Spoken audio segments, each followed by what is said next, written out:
मैं डॉक्टर शाहिदा ज़रीन। जैसा कि मैंने आपको बताया था कि मैं अपने एक्सपीरियंसेस और बहुत सारी चीज़ें आपको बताऊंगी, तो आज मैंने सोचा है कि मैं आपको अर्ली प्रेगनेंसी के बारे में कुछ बता दूं कि अर्ली प्रेगनेंसी में कुछ कॉम्प्लिकेशंस होती हैं, तो उन्हें हम अर्ली प्रेगनेंसी कॉम्प्लिकेशंस कहते हैं। कुछ पेशेंट्स आते हैं, उनकी शादी नई नई हुई भी हो या उनका पहले से कोई बेबी हो या मल्टीपल प्रेगनेंसीज़ हों, वो हमारे पास मिस पीरियड के साथ आते हैं। तो मिस पीरियड में उनको ये होता है कि हमें प्रेगनेंसी हो गई है। उनके बाद लोग अपना पेशाब टेस्ट वगैरह खुद कर लेते हैं, यूटीपी पॉजिटिव होता है और वो हमें क्या कहते हैं, हमने प्रेगनेंसी कंफर्म करवानी है। काफ़ी पेशेंट्स बहुत हद तक वो प्रेगनेंसी उनकी कंटिन्यू करती है और वो सर्वाइव कर जाती है और वो इसी तरह अपना मंथली चेकअप करवाते रहते हैं। लेकिन कई पेशेंट्स ऐसे होते हैं जो देहात में रहते हैं, पेरीफेरी में रहते हैं, बट इवन एजुकेटेड पेशेंट्स जो होते हैं वो भी आते हैं कि हमने 2 महीने हो गए हैं, हमने अपना अल्ट्रासाउंड भी नहीं करवाया और पहले मुझे उल्टियाँ भी आती थी, अब मेरी तबीयत जो है ना, वॉमिटिंग भी नहीं होती मुझे ऐसे, और मुझे प्रेगनेंसी की कोई कैफियत नहीं लगती। तो उसमें हम अल्ट्रासाउंड करते हैं, तो उसमें ये होता है कि ओवम जो होता है ब्लाइटेड होता है, उसमें बेबी नहीं बना होता, एम्ब्रियो नहीं बना होता, एक जस्ट सैक होती है, उसे हम कहते हैं ब्लाइटेड ओवम। बच्चे की ग्रोथ, प्रेगनेंसी हुई लेकिन बच्चे की ग्रोथ नहीं हुई, तो उसमें हम फिर उनको एडवाइस करते हैं कि आपको बहुत पहले आना चाहिए था। हो सकता है किसी किस्म की कोई डेफिशिएंसी हो, जिसमें हम जिस तरह फर्स्ट 3 मंथ में फॉलिक एसिड दे देते हैं ताकि बच्चे की ग्रोथ अच्छी हो जाए। तो उसमें फिर एडवाइस करते हैं, या तो डीएनसी एडवाइस करते हैं या आजकल कुछ मेडिसिन वगैरह आ गई हैं, वो तो हमारा अपना तरीक़ाकार है कि हम जिस तरीके से भी ट्रीट करते हैं।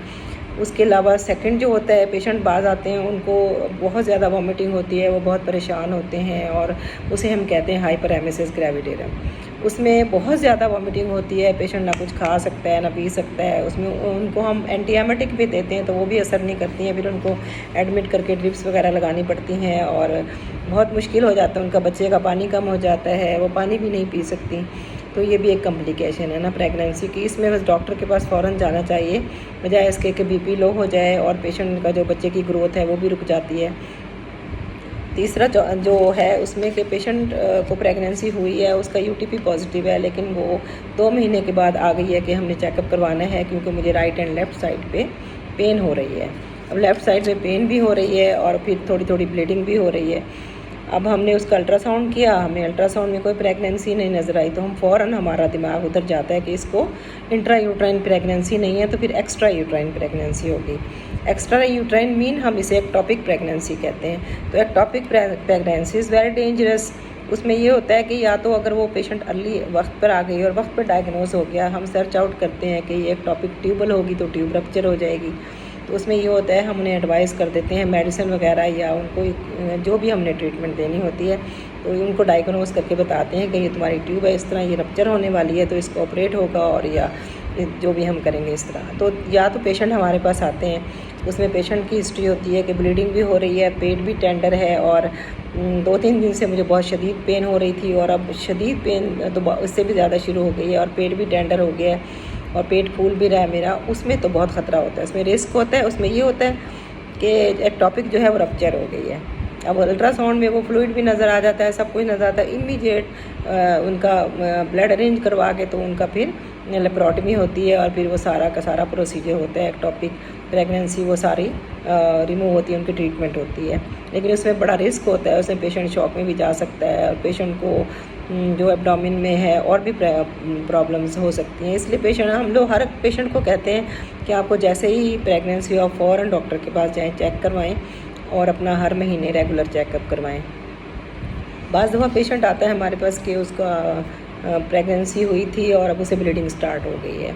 उसमें वो थ्रेटेंड एबॉर्शन में भी चली जाती है, कभी इनकम्प्लीट में चली जाती है, कभी कंप्लीट एबॉर्शन हो चुका होता है और यूट्रस में कुछ भी नहीं होता। इस तरह की बहुत सारी कॉम्प्लिकेशंस हैं। कई पेशेंट्स आती हैं, वो बहुत वैसे रेयर है ये। उसमें ये होता है कि उनको प्रेगनेंसी तो 2 महीने की होती है, लेकिन वो कहती हैं हमारा पेट बहुत बड़ा हो गया और जब अल्ट्रासाउंड करते हैं तो हम उसमें मोलर प्रेगनेंसी हम इसे कहते हैं, उसमें अंगूरों का गुच्छे वाला हमल कहते हैं। तो उसमें बेबी तो बनता नहीं है, उसमें अंगूरों की तरह पानी की थैलियाँ बन जाती हैं और वो बढ़ती जाती हैं। उसमें भी ब्लीडिंग भी होती है, उसमें भी बहुत रिस्क होता है। उसको भी हम जो है ना अंडर सुपरविज़न, और ये बहुत ज़्यादा रिस्क है, उसमें ब्लड अरेंज करवाते हैं और फिर उसकी इवैक्यूएशन करते हैं या जिस तरह भी जो ट्रीटमेंट के तरीक़े वगैरह होते हैं। तो ये सब चीज़ें अगर अर्ली डायग्नोज हो जाएं, और उसमें एक और होता है कि बच्चे की ग्रोथ हो रही है लेकिन बच्चा अब नॉर्मल हो रहा है, उसमें एननकेफेलिक बेबी हो रहा है या कुछ हो रहा है, या बहुत सारी अब नॉर्मेलिटीज़ हो जाती हैं जिसमें हम उसको कहते हैं 20 वीक्स पे अपना एक वो अल्ट्रासाउंड स्पेशल होता है बच्चे की ग्रोथ के लिए, और नॉर्मली स्कैन कहते हैं वो करवा लेते हैं। तो उसमें ये बच्चे का पता चल जाता है, तो उसमें हम कहते हैं कि फिर इस बच्चे को ज़ाहिर निकाल दिया जाए ताकि ये जिसको जो एननकेफेलिक है ये आगे बढ़ेगा। इस तरह बच्चे की जो ग्रोथ नहीं हो रही तो उस बच्चे को रखने का फ़ायदा नहीं है। तो 3rd मंथ पे जाके भी बहुत सारी प्रॉब्लम्स का पता चल जाता है।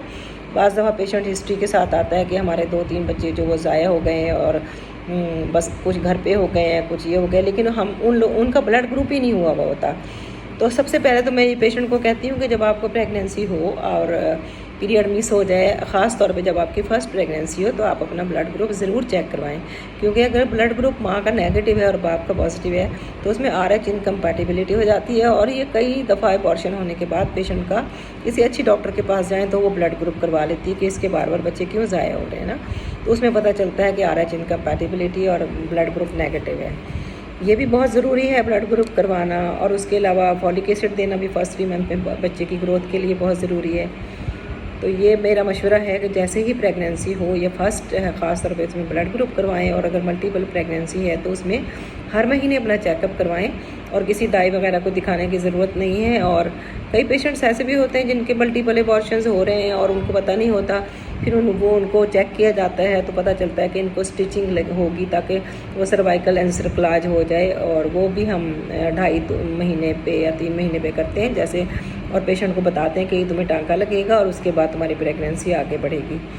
तो बस मेरे यही मशवरे हैं, और बहुत सारे ऐसे केसेस मैंने देखे हैं जिसमें अगर शुरू में ही कंट्रोल कर लिया जाए और शुरू में ही ट्रीटमेंट कर ली जाए तो एनसेफेलाइटिस में ख़ास तौर पे तो वो बेबी उसका सर्वाइव कर जाता है, और ख़ास तौर पे ब्लड ग्रुप हो जाए तो उसको हम प्रेगनेंसी के लिए सर्वाइवल के लिए देते हैं, और 28 वीक्स पे भी हम उसको एंटी-डी लगवा देते हैं, और आइंदा उसका जो बच्चा है वो लाइव पैदा होता है। तो इसलिए मेरा मशवरा है कि शुरू में ही ना आप सारा चेकअप अपना करवा लिया करें, हर महीने अपना रेगुलर चेकअप करवाएं, किसी दाई से मशवरा ना लें, किसी आरे खैरे से मशवरा ना लें, महल्ले की औरतें, इधर उधर की औरतें, उसको दिखा दो उसको दिखा दो, अपना एक डॉक्टर रखें, मल्टीपल डॉक्टर के पास मत जाएँ।